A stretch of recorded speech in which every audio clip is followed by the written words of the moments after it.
નમસ્કાર. ધોરણ 12 વાણિજ્ય વ્યવસ્થા અને સંચાલન ચેપ્ટર 9 નાણાકીય બજાર. આ પ્રકરણમાં આજે નાણાં બજારનો અર્થ, ખ્યાલ, વ્યાખ્યા અને લાક્ષણિકતા વિશે અભ્યાસ કરીએ. આગળના લેક્ચરમાં આપણે સમજી ગયા કે નાણાકીય બજારમાં મુખ્ય મૂડી બજાર અને નાણાં બજાર એટલે કે કેપિટલ માર્કેટ અને મની માર્કેટનો સમાવેશ થાય છે. ખાસ કરીને આજે આપણે નાણાં બજાર તેના વિશે અભ્યાસ કરીએ. ત્યારબાદ મૂડી બજાર કે જેમાં પ્રાઇમરી માર્કેટ અને સેકન્ડરી માર્કેટનો સમાવેશ થાય તેની ચર્ચા પછી કરશું. તો આજે નાણાં બજાર છે તેમાં નાણાં બજારનો ખ્યાલ, તેની વ્યાખ્યા અને તેની લાક્ષણિકતાઓ છે તેની વાત કરું તો ઘણી વખત ટૂંકા પ્રશ્નમાં પણ નાણાં બજારનો અર્થ કે વ્યાખ્યા પૂછાઈ જાય. 3 માર્કના પ્રશ્ન માટે પણ નાણાં બજારની વ્યાખ્યા અને તેની લાક્ષણિકતા છે એ મહત્વનો પ્રશ્ન ગણાવી શકાય. તો જોઈએ તો નાણાં બજાર એ ટૂંકા સમયગાળા માટે, ટૂંકો સમયગાળો એટલે કે 1 વર્ષ કે તેથી ઓછા સમયગાળો ગણાવવાનો છે અહીંયા, કે જેની પાકતી મુદત 1 વર્ષ કે તેથી ઓછી હોય તેવા જે નાણાકીય સાધનો કે અસ્કયામતો છે તેનું બજાર છે.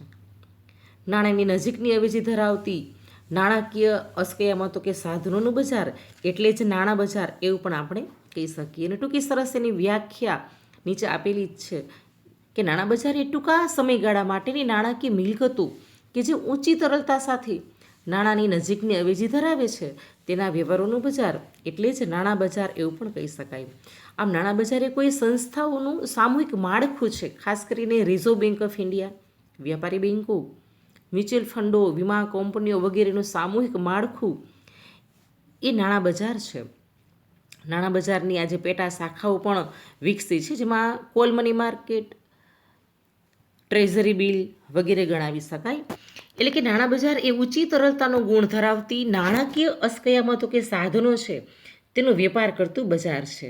અહીં ટૂંકા સમયગાળા માટે નાણાંને ઉછીના મેળવવામાં આવે છે અને ઉછીના આપવામાં આવે છે. એટલે કે નાણાં ઉછીના મેળવવા અને નાણાંનું ધિરાણ કરવું એ પ્રકારનું આ બજાર કે જેનો સમયગાળો એટલે કે એની પાકતી મુદત 1 વર્ષ કે તેથી ઓછી હોય એવા પ્રકારની જામીનગીરીનું બજાર એ નાણાં બજાર છે. નાણાં બજારમાં મુખ્યત્વે 2 પક્ષકારો, ઘણી વખત 1 માર્કનો પ્રશ્ન મહત્વનું ગણાવી શકાય કે નાણાં બજારમાં કેટલા પક્ષકારો હોય છે, કયા કયા. નાણાં બજારમાં 2 પક્ષકારો, એક તો નાણાંનું ધિરાણ કરનારા અને બીજા નાણાં ધિરાણ તરીકે મેળવનારા. એટલે કે નાણાં ઉછીના આપનારા અને નાણાં ઉછીના મેળવનારા, આ 2 પક્ષકારોનો સમાવેશ થાય. નાણાં ઉછીના આપનાર એટલે કે નાણાંનું ધિરાણ કરનાર એમાં ખાસ કરીને રિઝર્વ બેંક, વ્યાપારી બેન્કો, સહકારી બેન્કો, સરાફો વગેરેનો સમાવેશ થાય.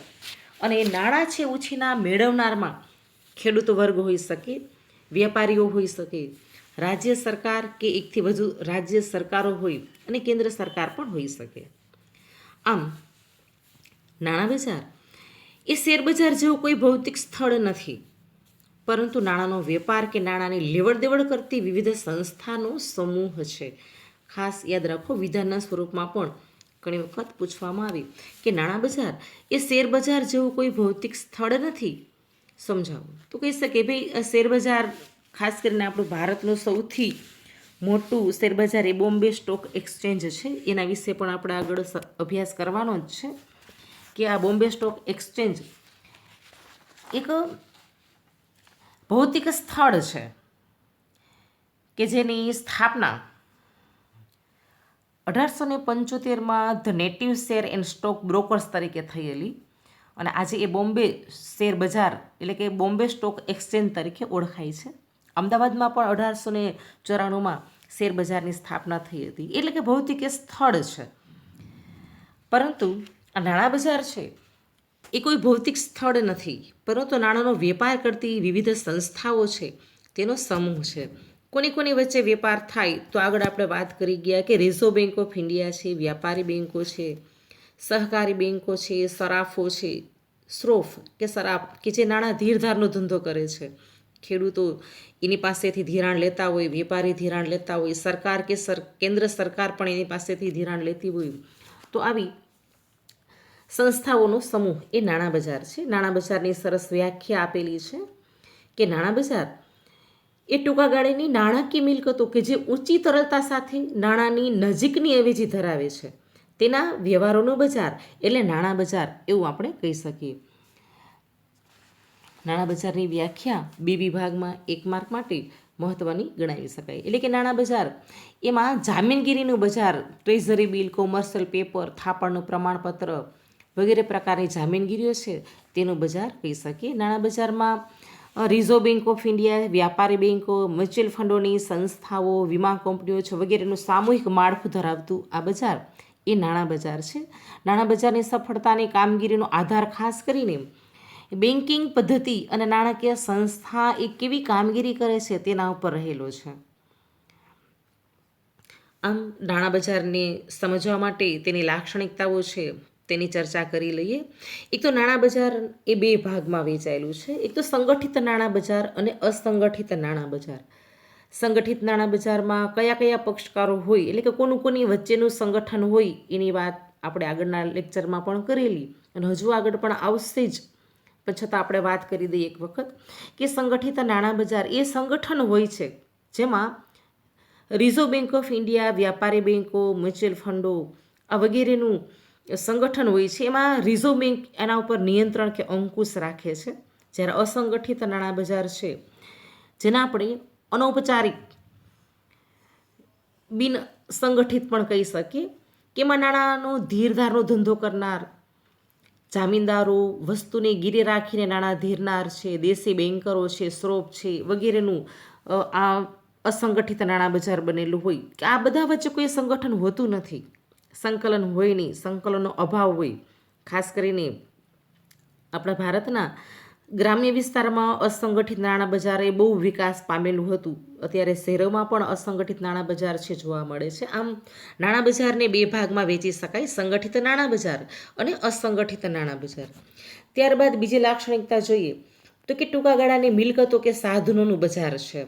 ખાસ કરીને ટૂંકો ગાળો એટલે કે જેની પાકતી મુદત 1 વર્ષ કે તેથી ઓછી હોય એવો આ ટૂંકો ગાળો ગણાવી શકાય. ત્યારબાદ નાણાં બજારમાં ભાગ લેનારા ખાસ તેની સાખ પાત્રતા ખૂબ મહત્ત્વની છે. એટલે કે ક્રેડિટ એના આધારે નાણાં છે ઉછીના આપવામાં આવતા હોય. આમ નાણાં બજાર એ કોઈ ચોક્કસ ભૌતિક સ્થળ નથી પરંતુ વિવિધ સંસ્થાઓ છે તેનો સામૂહિક માળખું ગણાવી શકાય. આ સામૂહિક માળખામાં રિઝર્વ બેંક ઓફ ઇન્ડિયા, વ્યાપારી બેંકો, મ્યુચ્યુઅલ ફંડો, વીમા કંપની વગેરે સંસ્થાઓ જોડાયેલી હોય. ત્યારબાદ જોઈએ તો કે ઝડપથી રોકડમાં રૂપાંતર થાય એટલે કે તરલતા ઝડપથી પ્રાપ્ત થાય એવા સાધનોનું બજાર, જેમાં ટ્રેઝરી બિલ છે, કોલ મની છે વગેરે જેવા નાણાકીય સાધનો છે કે જેનું ઝડપથી રોકડમાં રૂપાંતર થાય એ તરલતાનો ગુણ ધરાવે છે એવા સાધનોનું આ બજાર એ નાણાં બજાર છે. આર્થિક અને ટેકનોલોજીના વિકાસ સાથે નાણાં બજારની પેટા શાખા પણ આજે વિકસી છે, જેમાં call money market, bond market, treasury bill વગેરેનો સમાવેશ થાય. ઘણી વખત ટૂંકો પ્રશ્ન છે એ પણ હોઈ શકે કે અહીં નાણાં બજાર છે તેની કઈ પેટા શાખા આજે વિકસી છે, તો તેનો જવાબ આપણે અહીંથી આપી શકીએ કે નાણાં બજારમાં એની પેટા શાખાઓમાં call money market, bond market, treasury bill વગેરેનો સમાવેશ થાય. મોટાભાગના નાણાકીય સાધનો એ દેવાના સાધનો છે. અન્ય નાણાકીય સાધનોની સરખામણીમાં એ વધુ સલામત હોવાથી અહીં જોખમનું તત્વ પણ ઓછું. ખાસ કરીને નાણાકીય સાધનો મેં વાત કરી કે ટ્રેઝરી બિલ છે, કોલ મની છે, નોટિસ મની છે, તો આ બધા એ દેવાના સાધનો છે કે જેમાં જોખમનું પ્રમાણ ઓછું રહેલું એ સલામત ગણવામાં આવતા હોય છે.